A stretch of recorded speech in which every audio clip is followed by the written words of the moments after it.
ஞானானந்தமயம் தேவம் நிர்மலஸ்படிகாகிருதிம் ஆதாரம் சர்வ வித்யானாம் ஹயக்ரீவம் உபாஸ்மகே.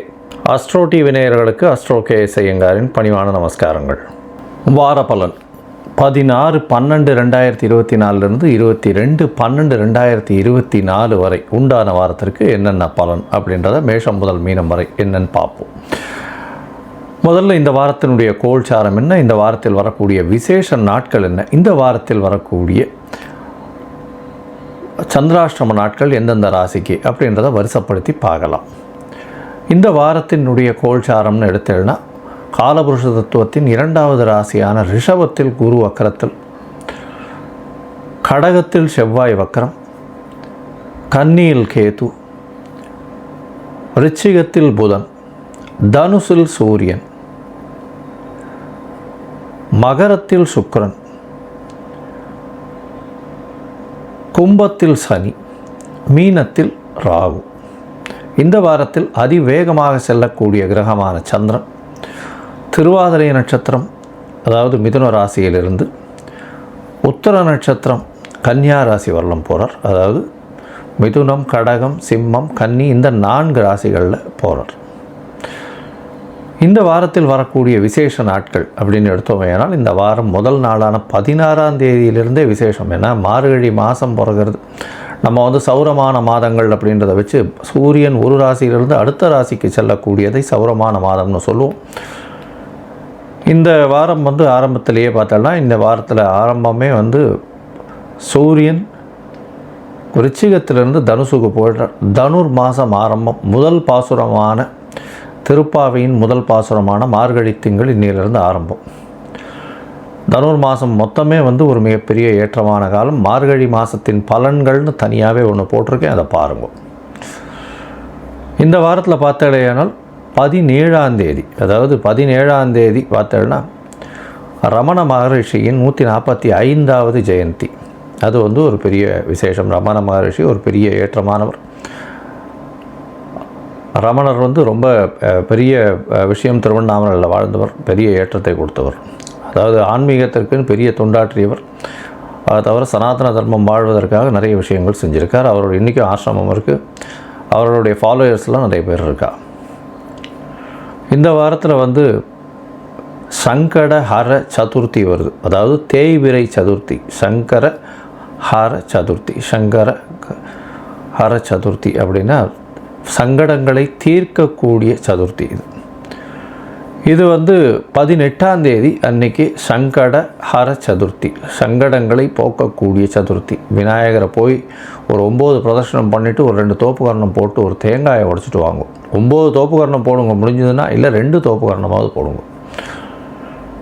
உங்களுடைய பிரச்சனைகள் எல்லாவற்றுக்கும் முடிவு வரக்கூடிய விஷயங்களை கொடுக்கும். அதாவது உங்களுடைய சங்கடங்கள் எல்லாமே தீரக்கூடிய நாட்கள். என்னென்ன சங்கடங்கள் இருக்கோ அது எல்லாத்தையும் சொன்னேன்னா அது எல்லாம் தீர்ந்துடும்.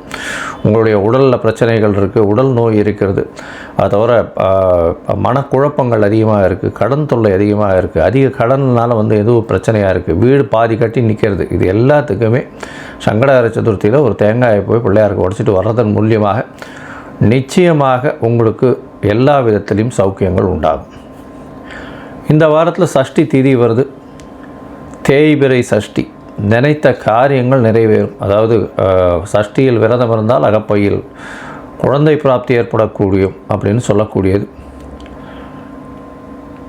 குழந்தை பிராப்தி இல்லாதவர்கள் அவர்கள் இந்த சஷ்டி விரதம் இருக்கிறாளேயானால், அதுவும் முருகப்பெருமானை நேர்ந்துட்டு இருக்காளேயானால் நிச்சயமாக அவளுக்கு குழந்தை பிராப்தி உண்டாகும்.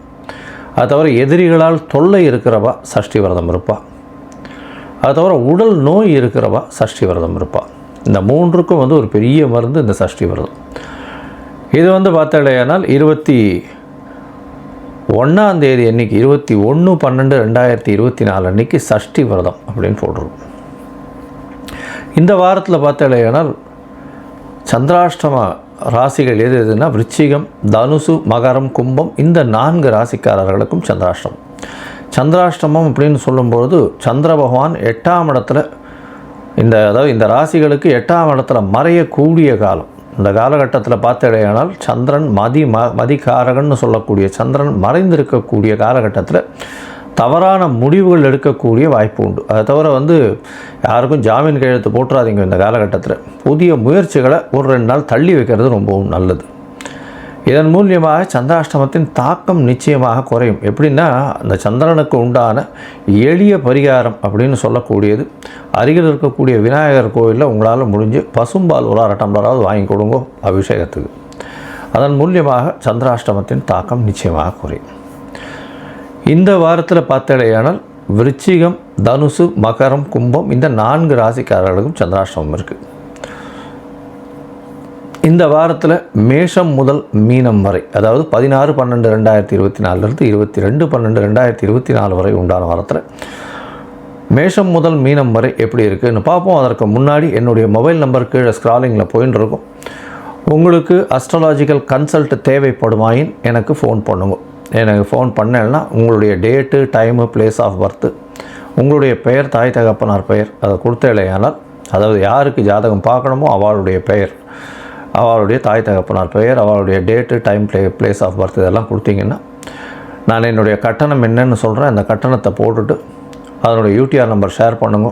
உங்களுடைய ஜாதகத்தில் சந்தி இருக்கான்றதை முதல்ல செக் பண்ணணும். உங்களுடைய ஜாதகத்தை போடும்பொழுது சந்தி இருக்கான்னு பார்ப்பேன். அதாவது நட்சத்திர சந்தி, பாத சந்தி, லக்ன சந்தி, நட்சத்திர பாத சந்தி இது எல்லாத்தையுமே பார்க்கணும். எல்லாருமே எனக்கு தெரிஞ்சு நிறைய பேர் 40-50 வயசுக்கு மேலே ஆகுது. அவள்லாம் விருச்சிக ராசின்னு சொல்லிட்டு இருப்பா, விசாக நட்சத்திரம்னு. ஆனால் துலா ராசி விசாகத்தில் இருப்பாள்.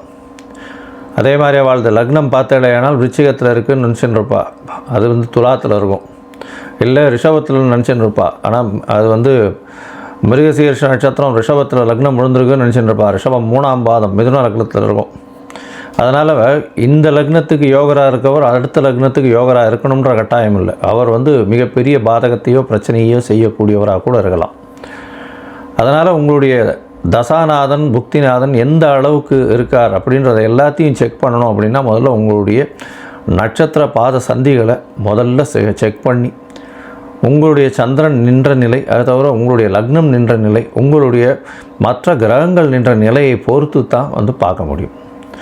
உங்களுடைய தசாபுக்தி அந்தரம் சூக்ஷ்மத்தை பார்த்து, உங்களுடைய ஜாதகத்தை பார்த்து உண்டான எளிய பரிகாரங்கள் என்ன அப்படின்றதையும், இன்றைய கோச்சார நிலையில் உங்களுக்கு உண்டான பிரச்சனைகளையும் அனலைஸ் பண்ணி உங்களுக்கு உண்டான எளிய பரிகாரங்களை சொல்லலாம். இப்போது மேஷம் முதல் மீனம் வரை இந்த வாரமான 16/12/2024 22/12/2024 வரை உண்டான காலகட்டத்திற்கு உண்டான பலனை ஒன்றொன்னா பார்க்கலாம்.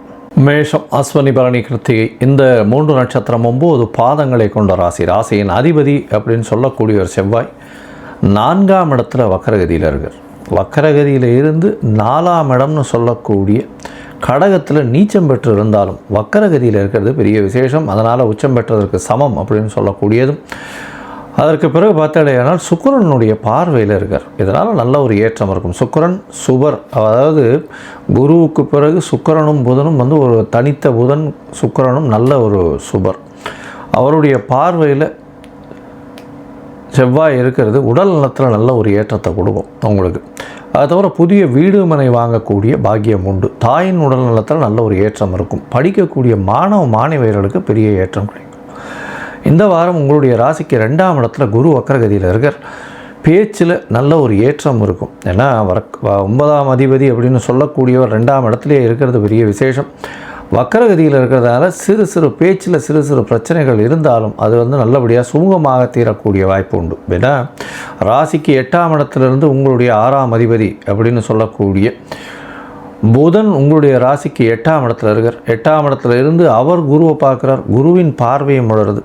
இதன் மூலியமாக தனித்த புதன் அப்படின்னு சொல்கிறதுனால அவர் அதீத சுபர்ன்றதுனாலே உங்களுடைய பேச்சில் நீங்கள் எந்த ஒரு விஷயத்தை தவறாக பேசினாலும் அதை நாசுக்காக மாற்றி பேசக்கூடிய அளவுக்கு நல்ல ஒரு பெருந்தன்மையும் நல்ல ஒரு அந்த ஒரு அண்டர்ஸ்டாண்டிங் உங்களுக்கு வந்துடும்.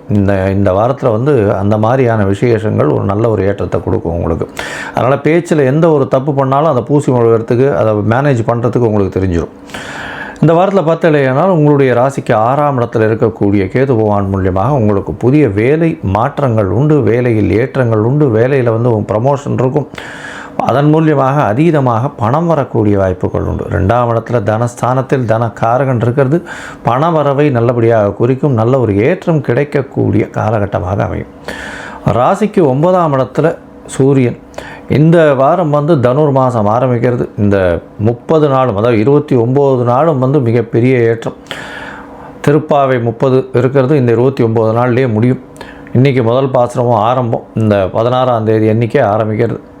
9ஆம் இடத்துல சூரியன் இருக்கிறது பெரிய விசேஷம். ஏன்னா 5ஆம் அதிபதினு சொல்லக்கூடிய 9ஆம் இடத்துல இருக்கிறதுனால குழந்தைகள் மூலியமாக பெருத்த ஏற்றம் கிடைக்கும். உங்களுக்கு ஒரு பெரிய பெருமை கிடைக்கக்கூடிய வாய்ப்புகள் உண்டு. வெளிநாடு வெளியூர் போகக்கூடிய பாக்கியம் உண்டு. படிக்கக்கூடிய மாணவ மாணவியர்களுக்கு நல்ல ஒரு ஏற்றம் கிடைக்கும். ராசிக்கு 10ஆம் இடத்தில் சுக்கிரன். உங்களுடைய ராசிக்கு 2-7 அதிபதி 10ஆம் இடத்துல இருக்கிறதுனால தொழிலில் அபிவிருத்தி அதிகமாக இருக்கும். கூட்டு தொழிலையும் சரி சொந்த தொழிலையும் சரி பெரிய ஏற்றம் கிடைக்கக்கூடிய காலகட்டம். தொழிலில் பெரிய மாற்றங்கள் இருக்கக்கூடிய காலகட்டம். அதீதமாக நண்பர்கள் மூலியமாக பெரிய ஏற்றம் கிடைக்கக்கூடிய காலகட்டம். பார்ட்னர்ஷிப் பிஸ்னஸ்லாம் பெரிய ஏற்றம் இருக்கும். உங்களுடைய ராசிக்கு பார்த்தோம்னா பார்ட்னர்ஷிப் பிஸ்னஸில் அதீதமாக பணம் வரக்கூடிய, லாபம் வரக்கூடிய, தனம் வரக்கூடிய வாய்ப்புகள் மிகவும் அதிகம். உங்களுடைய ராசிக்கு 11ஆம் இடத்துல சனி பகவான். சனி உங்களுடைய ராசிக்கு 11ஆம் இடத்துல இருக்கிறது பெரிய விசேஷம்.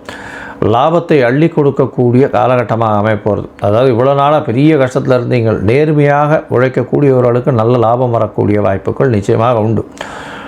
இந்த வாரத்தில் உங்களுடைய ராசிக்கு 12ஆம் இடத்துல ராகு பொறுத்தவரையிலும் பார்த்தலையானால் 12ஆம் இடத்துல இருக்கிறதுனால அதீதமான ஏற்றமான எண்ணங்கள் அலை மோதக்கூடிய வாய்ப்புகள் உண்டு. அது ஒரு மாயையை கிரியேட் பண்ணும். அதை தவிர இந்த காலகட்டத்தில் பார்த்தீங்கன்னா மயக்க நிலையை உருவாக்கும். நீங்கள் இதை சாதிக்கக்கூடியவர்ன்ற மாதிரி கொண்டு வரும். பொறுமையாக இருந்து நல்ல எல்லா விஷயத்திலும் வெற்றி பெறக்கூடிய வாய்ப்புகள் நிச்சயமாக உண்டு. 12ஆம் இடத்துல இருக்கக்கூடிய ராகு வெளிநாடு வெளியூர் வெளிமாநில சம்பந்தமாக நல்ல ஒரு ஏற்றமான செய்தி வரும். இம்போர்ட் எக்ஸ்போர்ட் பிஸ்னஸில் வெற்றி கிடைக்கக்கூடிய வாய்ப்பு உண்டு. தூக்கத்தை கலைக்கக்கூடிய வாய்ப்பு உண்டு. அது தவிர பார்த்தாலேயானால் இந்த மாற்று மதத்தினர் மாற்று இனத்தவரோடு நல்ல ஒரு இணக்கம் இருக்கக்கூடிய காலகட்டமாக இருக்குது. இந்த வாரத்தில் பார்த்தாலேயானால் இந்த மேஷ ராசிக்காரர்கள், அதுவும் எழுத்து பணியில் இருக்கிறவங்க, பிரிண்டிங் ப்ரெஸ்ஸு அந்த மாதிரியாக வச்சுருக்கிறவங்க, அது தவிர சமையல் கலை வல்லுநர், மருத்துவம் போன்ற இதில் இருக்கிறவங்க, வியாபாரத்தில் இருக்கிறவங்க, மருத்துவம் செய்பவர்கள், அது தவிர செவிலியர்கள், அதாவது நர்சஸ்ஸு, ஸ்டாஃப் நர்சஸ்ஸு, அது தவிர வார்ட் பாய், இவாளுக்கெல்லாம் மருத்துவ சம்பந்தப்பட்டவர்கள் எல்லாருக்கும். அது தவிர பார்த்தாலேயானால் இந்த யூனிஃபார்ம் சர்வீசஸ், மிலிட்ரி சர்வீசஸ் அவாளுக்கெல்லாம் பெரிய ஏற்றம். ஐஏஎஸ், ஐபிஎஸ், அந்த மாதிரியான யூனிஃபார்ம் கோட் சர்வீசஸில் இருக்கிறவாளுக்கெல்லாம் மிகப்பெரிய ஏற்றத்தை கொடுக்கக்கூடிய வாரமாக இந்த வாரம் அமையிறது. இந்த வாரத்தில் பார்த்தாலேயானால் சந்திரன் உங்களுடைய ராசிக்கு 4ஆம் அதிபதி 3ஆம் இடத்துலேருந்து இந்த வாரத்தை ஆரம்பிக்கிறார். 16/12/2024 22/12/2024 வரை உண்டான வாரத்தில் 17ஆம் தேதி மாலை ஒரு 9 மணி வரலும் 3ஆம் இடத்துல இருக்கார் சந்திரன். 3ஆம் இடத்தில் இருக்கும்பொழுது அவருக்கு சூரியனின் பார்வையில் இருக்கிறதுனால, சமசப்தமத்தில் சூரியனும் சந்திரனும் இருக்கிறதுனால பௌர்ணமி பிரதம யோகத்தில் இருக்குது. முழு சந்திரன் இருக்கிறதுனால பேச்சு திறன் அதிகமாக இருக்கும். எடுத்த காரியங்கள் நடைபெறும். இளைய சகோதரம் மூலியமாக நல்ல ஒரு ஏற்றம் கிடைக்கும். உங்களுடைய ராசிக்கு 4ஆம் இடத்துல சந்திர பகவான் போகிறார். அதாவது 17ஆம் தேதியிலிருந்து 20ஆம் தேதி அதிகாலை ஒரு 2:30 மணி வரலும் இருக்கக்கூடிய காலகட்டம். இந்த காலகட்டத்தில் 4ஆம் இடத்துல ஆட்சி பெற்ற சந்திரன், அதுவும் திக்வலம் பெற்று ஆட்சி பெற்ற சந்திரன் வேறு நீச்ச செவ்வாயோட, அதை தவிர அதனால் நீச்ச பங்கம் அடைகிறது. இந்த காலகட்டத்தில் புதிய வீடு மனை வாங்கக்கூடிய வாய்ப்பு, தாயின் மூலியமாக சொத்து வரக்கூடிய வாய்ப்புகள் நிச்சயமாக உண்டு. படிக்கக்கூடிய மாணவர்களுக்கு பெரிய ஏற்றம், திடீர் யோகம் வரக்கூடிய வாய்ப்பு உண்டு. உங்களுடைய ராசிக்கு 5ஆம் இடத்துல சந்திர பகவான் போகிறார். 20ஆம் தேதியிலிருந்து 22ஆம் தேதி மதியம் ஒரு 3:30 மணி வரலும் இருக்கக்கூடிய காலகட்டமாக இருக்குது. இந்த காலகட்டத்தில் பார்த்தாலேயானால் உங்களுக்கு எல்லா விதமான ஏற்றங்களும் வரும். இந்த 5ஆம் இடத்துல சந்திரன் இருக்கும் பொழுது சனியினுடைய பார்வை இருக்கிறதுனால புனர்ப்பு யோகம் வருது. இதன் மூலியமாக சிறு சிறு தொல்லைகள் வரும் குழந்தைகள்கிட்ட. இருந்தாலும் குழந்தைகள் மூலியமாக பெரிய பெருமை வரக்கூடிய வாய்ப்புகள் நிச்சயமாக உண்டு. உங்களுடைய ராசிக்கு 6ஆம் இடத்துல சந்திர பகவான் போகிறார். இது 25ஆம் தேதி காலை ஒரு 2:30 மணி வரலும் இருக்கக்கூடிய காலகட்டம். அதாவது 22ஆம் தேதியிலிருந்து 25ஆம் தேதி காலை 2:30 மணி வரலும் சந்திரன் உங்களுடைய ராசிக்கு 6ஆம் இடத்துல கேதுவோட சம்பந்தத்தில் இருக்கார். இருந்தாலும் வக்கரகுருவின் பார்வையில் இருக்கார். இதன் மூலியமாக பார்த்தோம்னா தாயின் உடல்நிலை சற்று பின்னாடி இருக்கும். வேலையில் சற்று மனக்குழப்பங்கள் இருக்கும் டெசிஷன் எடுக்கிறதுல. மொத்தத்தில் இந்த வாரம் நல்ல ஒரு ஏற்றமான வாரமாக இருக்குது. கவலைப்பட தேவையில்லை. நீங்கள் அருகில் இருக்கக்கூடிய முருகப்பெருமானை போய் தரிசிச்சுட்டு வாங்க. முருகனை தரிசித்து அவருக்கு ஒரு மஞ்சள் நிற ஆடையை கொடுத்துட்டு வாங்க. வஸ்திர தானம் செஞ்சுட்டு வாங்க. நல்ல ஒரு ஏற்றமும் மாற்றமும் உங்கள் வாழ்வில் நிச்சயமாக வரும்.